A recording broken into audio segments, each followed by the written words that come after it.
Good morning everyone and Jai Shri Shyam. This is Atanu and today we will discuss about the glaucoma.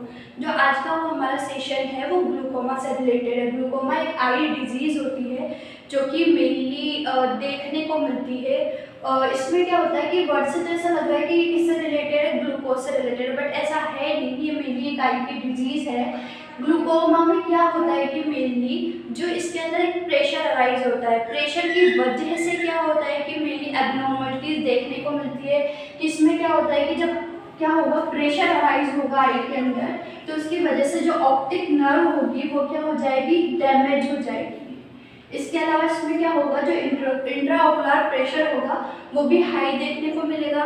और जो peripheral visual जो होता है, जिसमें कौन हेल्प कर रहा है, कौन सा हेल्प कर रहा है, उसमें भी हमें क्या देखने को मिलेगा, डिफेक्ट देखने को मिलेगा।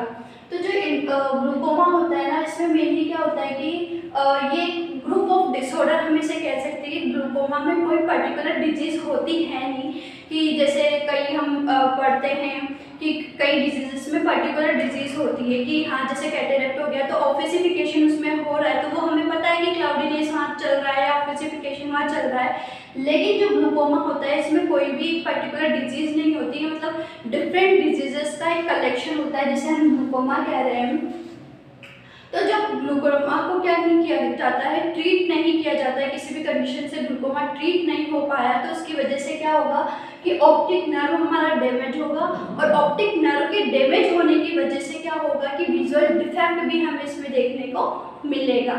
अब जैसे कि मैंने बताया कि ग्लूकोमा क्या नहीं होता है, एक पर्टिकुलर डिजीज नहीं होती है, डिफरेंट डिजीजों का कलेक्शन होता है ग्लूकोमा। इसमें मेनली क्या होता है कि ग्लूकोमा के अंदर कि इसमें ऑप्टिक नर्व हमें डैमेज देखने को मिलती है। एंड जो वो नर्व होती है, ऑप्टिक नर्व की यहाँ बात करें, यहाँ जो नर्व होती है जो कि ब्रेन को आई से कनेक्ट करके रखती है, वो नर्व के जो फाइबर्स होते हैं वो इसमें क्या हो जाते हैं, डैमेज हो जाते हैं। अगर इसको सही टाइम पे ट्रीट नहीं किया गया ग्लूकोमा को, तो जो नर्व होती है जो कि ब्रेन को आई से कनेक्ट करके रखती है, उसके जो फाइबर्स होते हैं उसको ये लॉस कर देती है। इसके अलावा इसमें एक और कंडीशन देखने को मिलती है कि इसमें जो ड्रेनेज ट्यूब होती है, यानी ट्रेबेकुलाई मेशवर, ड्रेनेज ट्यूब इज जो ट्रेबेकुलाई मेशवर जो होती है उसका जब उसको भी क्या करने लगती है, धीरे धीरे ब्लॉक करने लगती है। ब्लॉक होने की वजह से जो फ्लूइड का आउटफ्लो होता है या जो फ्लूइड का जो एक्यूमुलेशन हो रहा है वहाँ पे, वो प्रॉपर्ली नहीं हो पाएगा, जिसकी वजह से क्या होगा, जो इंट्राओकुलर प्रेशर होगा वो क्या हो जाएगा, डिक्रीज हो जाएगा। अब यहाँ पे बात आ रही बार बार इंट्राओकुलर प्रेशर की। तो जो इंट्राओकुलर प्रेशर होता है कि चलो ठीक है, हमने मान लिया ग्लूकोमा ऐसे हो रहा है, इसके अंदर ये सब कंडीशन हो रही है, तो हमें कैसे पता चलेगा कि इसमें इंट्राओकुलर प्रेशर हाई हुआ है या लो हुआ है, वो कैसे, नॉर्मल रेंज तो होती है ऑब्वियसली सबकी। तो जो इंट्राओकुलर प्रेशर होता है, जब क्या होता है, नॉर्मल जो इंट्राओकुलर प्रेशर होता है वो mainly 10 to 21 mm of Hg होता है।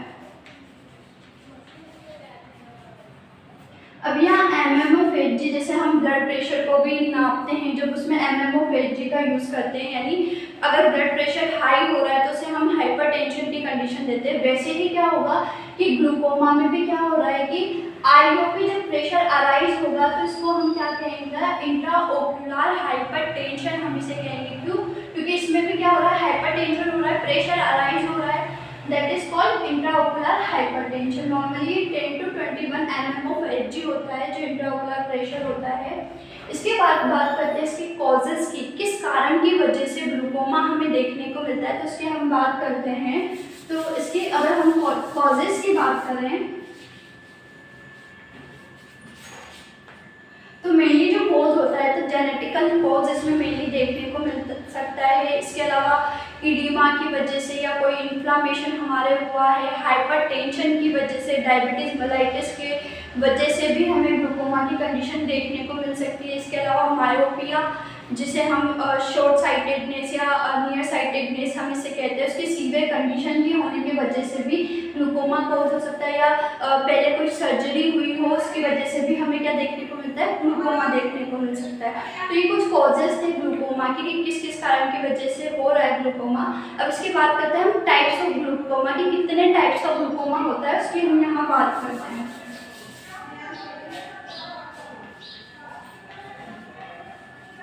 मेनली प्राइमरी और सेकेंडरी ग्लूकोमा, एक तो होता है प्राइमरी और दूसरा होता है सेकेंडरी। जो प्राइमरी ग्लूकोमा होता है इसके भी दो टाइप्स होते हैं। First is open angle glaucoma. Open angle glaucoma को हम मेनली वाइड एंगल ग्लूकोमा भी कहते हैं, वाइड एंगल या फिर क्रॉनिक एंगल ग्लूकोमा, ठीक है। दूसरा आता है हमारे क्लोज एंगल ग्लूकोमा। जो क्लोज एंगल ग्लूकोमा होता है इसे हम नेरो ग्लूकोमा या फिर एक्यूट ग्लूकोमा हम इसे कहते हैं। तो प्राइमरी ग्लूकोमा के दो टाइप्स है, open angle glaucoma and close angle glaucoma. जो ओपन एंगल ग्लूकोमा होता है इसमें 90% केसेस में हमें क्या देखने को मिलता है, ओपन एंगल ग्लूकोमा देखने को मिलता है। इसके अंदर क्या होता है कि जो ओपन एंगल ग्लूकोमा होता है इसमें ऑप्टिक नर्व मेनली क्या हो जाती है, डैमेज हो जाती है और जो एक्वस ह्यूमर का आउटफ्लो होता है वो भी क्या हो जाता है, डिक्रीज देखने को मिलता है, यानी डिक्रीज हो जाता है। जो आउटफ्लो होता है एक्वस ह्यूमर का वो क्या हो जाता है, यहाँ पे डिक्रीज देखने को मिलता है। इसमें मेनली जो ऑप्थेल्मिक हाइपोटेंसिव ड्रग्स का इसको यूज़ किया जाता है ट्रीट करने के लिए, बाकी और भी ड्रग्स है जो अभी मैं आपको बताऊंगी। इसके अलावा जो क्लोज एंगल ग्लूकोमा होता है इसके अंदर क्या होता है कि क्लोज एंगल ग्लूकोमा इसको हम ऐसे समझ सकते हैं कि ये जैसे हमारा कॉर्निया हो गया, लेंस हो गया, ये आइरिस वगैरह होगा, तो यहाँ पे क्या होगा कि जो हमारा ट्रेबेकुलर मेशर जो कि यहाँ प्रेजेंट होता है ओपन एंगल में, तो क्या होगा कि ये क्या होगा कि इसके अंदर जो एक्वस ह्यूमर होगा वो क्या हो जाएगा, आउटफ्लो नहीं हो पाएगा, उसका आउटफ्लो क्या हो जाएगा, डिक्रीज हो जाएगा, वो बढ़ नहीं पाएगा। लेकिन जो क्लोज एंगल होता है उसमें अंदर क्या होता है कि मेनली जो आइरिस और कॉर्निया होता है उसके बीच में जो 45 का डिग्री का जो एंगल है वो क्या हो जाता है, सडन क्लोज हो जाता है, यानी जो एंगल हो रहा है यहाँ पे वो क्या हो जाता है, क्लोज हो जाता है, जिसकी वजह से क्या होगा कि यहाँ पे क्या होगा, प्रेशर अराइज होगा। प्रेशर अराइज होने की वजह से वही ऑप्टिक नर्व वगैरह डैमेज होगी। इसके अलावा यहाँ पे इन्फ्लामेशन देखने को मिलेगा, पेन देखने को मिलेगा, किसमें, क्लोज एंगल ग्लूकोमा में। Is that clear? And secondary बात करते हैं इसमें सेकेंडरी ग्लूकोमा। सेकेंडरी ग्लूकोमा क्या होता है कि किसी भी अन्य डिजीज की वजह से, मतलब आई के अंदर ही हो रहा है लेकिन आई में किसी अदर डिजीज की वजह से वो देखने को मिलता है, जैसे कि इन्फ्लामेशन हो गया, हेमरेज की कंडीशन हो गया, ट्रॉमा हो गया, कोई पहले कोई वो डिजीज हुई है या कोई सर्जरीज जो हुई है उसकी वजह से सेकेंडरी ग्लूकोमा हमें यहाँ देखने को मिलता है। इसके अलावा इसमें बात करें, एक टोनोमेट्री टेस्ट किया जाता है इसमें, टोनोमेट्री। जो टोनोमेट्री जो इवॉल्वेशन है वो क्या किया जाता है, मेनली जो इंट्राओकुलर प्रेशर होता है उसको मेजर करने के लिए हम यहाँ पे टोनोमेट्री टेस्ट का यूज़ करते हैं। इंट्राओकुलर प्रेशर की कितना उसका, जैसे मैंने बताया कि 10 to 21 mm of Hg होता है, तो यहाँ पे हम ये मेजर करते हैं कि इंट्राओकुलर प्रेशर बढ़ा है, कम हुआ है, किस वजह से ये हो रहा है, तो यहाँ पे मेनली किसको मेजर करते हैं, इंट्राओकुलर प्रेशर को। नेक्स्ट इसमें बात करते हैं मैनेजमेंट। मैनेजमेंट में फर्स्ट बात करते हैं हम इसमें मेडिकल मैनेजमेंट की, कि क्या क्या ड्रग्स हम यहाँ पे अप्लाई कर रहे हैं ग्लूकोमा को ट्रीट करने के लिए, तो वो यहाँ हम बात करेंगे। तो फर्स्ट ड्रग होती है मायोटिक्स जो ड्रग्स है वो मेनली जो ड्रग्स होती है वो पहले 1917 तक इस ड्रग्स का यूज़ किया जाता था। जो मायोटिक ड्रग्स होती है, जैसे फिनोकार्पिन जो होती है, ये मायोटिक ड्रग्स होती है, फिनोकार्पिन, जिसका यूज 1970 तक किया जाता था। ये क्या करती है, कॉन्स्ट्रिक्शन करती है, जो पिपल्स होती है उनको क्या करती है, कॉन्स्ट्रिक्ट करने का काम करती है। इसके अलावा दूसरी जो ड्रग्स आती है होती है अल्फा एगोनिस्ट।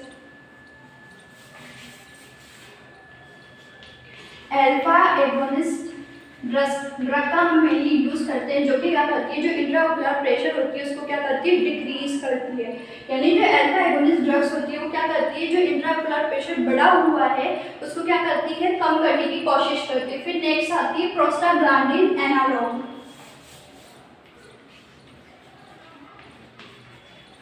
प्रोस्टाग्लैंडिन एनालॉग, जो प्रोस्टाग्लैंडिन एनालॉग होती है ये मेनली क्या होती है, आज के टाइम पे यूज़ की जाने वाली होती है। पहले तो माइकोटिक्स का ज़्यादा यूज़ किया जाता था, लेकिन अभी जो प्रोस्टाग्लैंडिन जो एनालॉग्स है इनका मेनली यूज़ किया जाता है। नेक्स्ट ड्रग आती है हमारी beta adrenergic blockers. Beta adrenergic blockers, ये ड्रग्स भी क्या करती है, वही एक्वेस ह्यूमर का जो आउटफ्लो होता है उससे प्रिवेंट करती है, साथ में जो इंट्राओकुलर प्रेशर होता है उसको भी डिक्रीज होती है। क्योंकि यहाँ पे ग्लूकोमा में कंडीशन ही क्या हो रही है कि या तो इंट्राओकुलर प्रेशर हाई हो रहा है या फिर जो एक्वेस ह्यूमर हो रहा है उसका जो प्रोडक्शन एक्वेस ह्यूमर हो रहा है उसका आउटफ्लो क्या हो रहा है, वो डिक्रीज हो रहा है। इसको अपन जो ग्लूकोमा होता है इसके अंदर मेनली एक और ड्रग्स का यूज़ किया जाता है, दैट इज कार्बोनिक एनहाइड्रेट्स। जो कार्बोनिक एनहाइड्रेट्स होती है वो भी क्या करती है, जो इंट्राओकुलर प्रेशर होती है उसको रिड्यूस करती है, कार्बोनिक एनहाइड्रेट्स। जो ग्लूकोमा होता है इस कंडीशन को ऐसे देख सकते हैं कि जैसे फॉर एग्जांपल हमने किसी टेप के नीचे बाल्टी रखी है, ठीक है, अब वो चल रहा है, वो ओवरफ्लो हो गया, या तो हम उसको क्या करेंगे, रिड्यूस करेंगे, उसके जो भी फ्लूइड है जो भी प्रेशर उसको रिड्यूस करेंगे, जैसे मग्गे से ले लेके हमने उसको रिड्यूस करेगा। या फिर इसका दूसरा ट्रीटमेंट क्या होगा, जो उसको क्या करेंगे, जो टेप है उसको ही क्या कर देंगे, ब्लॉक कर देंगे या बंद कर देंगे। यानी जो ड्रेनेज ट्यूब है वहाँ पे इसका क्या करते हैं, उसको हम या तो बंद कर देते हैं प्रेशर को कम करने के लिए, वो चीज़ यहाँ की जाती है। इसके बाद में बात करते हैं सर्जरीज की। ये तो थी ड्रग्स, अगर ड्रग्स से भी कुछ इफेक्ट नहीं पड़ रहा है तो कौन कौन सी सर्जरी ग्लूकोमा में की जाती है उसकी हम यहाँ पे बात करेंगे। तो नेक्स्ट जो मैनेजमेंट आता है वो हमारा आता है सर्जिकल। तो इसमें फर्स्ट जो सर्जरी की जाती है वो होती है लेजर ट्रेबेक्युलोप्लास्टी। इसमें क्या की जाती है, लेजर ट्रेबेक्युलोप्लास्टी का यूज किया जाता है।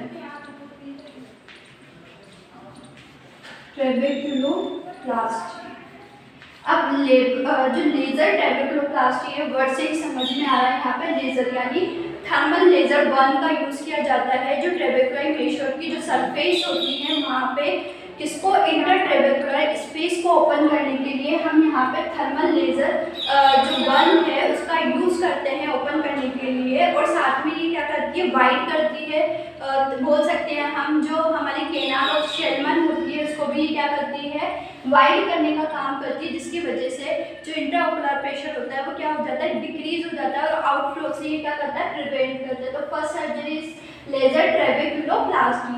सेकेंड सर्जरी की बात करें तो हम ये होती है साइक्लोट्रायोप्लास्टी।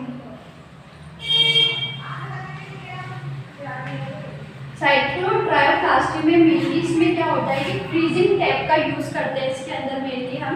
इसमें जो सीलियरी प्रोसेस होती है उसका सम पार्ट जो होता है वो क्या हो जाता है, डैमेज हो जाता है। उस some part of ciliary body या सीलियरी प्रोसेस का डैमेज होने की वजह से यहाँ इंट्राओकुलर प्रेशर जो आउटफ्लो हो रहा था वो क्या हो जाता है, कम होने लगता है। इसमें साइक्लोट्रायोप्लास्टी में साइक्लोट्रायोथेरेपी या बोल सकते हैं हम इसे। तो इसमें क्या होता है कि मेनली इसमें देखने को मिलता है कि फ्रीजिंग टेप का यूज़ करके और जो प्रेशर अराइज हो रहा है एक्वेस ह्यूमर का, इनको क्या किया जाता है, आउटफ्लो से प्रिवेंट किया जाता है और इंट्राओकुलर प्रेशर को कम किया जाता है, ठीक है। थर्ड जो सर्जरीज आती है वो होती है ट्रेबेक्युलोटॉमी।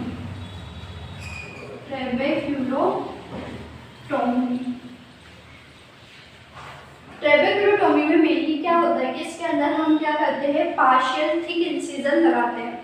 इसके अंदर जो स्क्लेरा होती है उसके अंदर एक इंसिजन, मतलब छोटा सा इंसिजन लगा के वहाँ से क्या किया जाता है, जो स्क्लेरा होती है उसके अंदर अपन क्या करेंगे, इंसिजर एक कट लगाएंगे जिसकी वजह से जो एक्वेस ह्यूमर होगा उसको आउटफ्लो से प्रिवेंट हम यहाँ पे कर सकते हैं। इसके अलावा इसमें दो सर्जरी और की जाती है, जैसे लेजर इरिडेक्टोमी का हम यूज़ करते हैं। इसके अलावा शंट यानी रास्ता बनाकर भी हम इसको ट्रीट करते हैं, दैट इज ग्लूकोमा। मतलब सिंपली हम कह सकते हैं कि ग्लूकोमा एक ऐसी डिजीज होती है जिसके अंदर प्रेशर जनरेट होता है आइस के अंदर, यानी आइस के अंदर प्रेशर जनरेट होने की वजह से क्या होता होती है डिजीज़ देखने को मिलती है। वो इंट्राओकुलर प्रेशर जो होता है उसका एबनॉर्मल या हाई हम इसे कह सकते हैं, ऑप्टिक नर्व का इसमें डैमेज हो जाना, या फिर विजन लॉस या ब्लाइंडनेस की कंडीशन हम इसमें देख सकते हैं। इसमें ग्लूकोमा मतलब ग्लूकोमा एक ऐसी डिजीज़ होती है कि अगर इसको टाइम पर ट्रीट नहीं किया गया तो ये क्या करती है, सीवियर ब्लाइंडनेस या आई साइटेडनेस को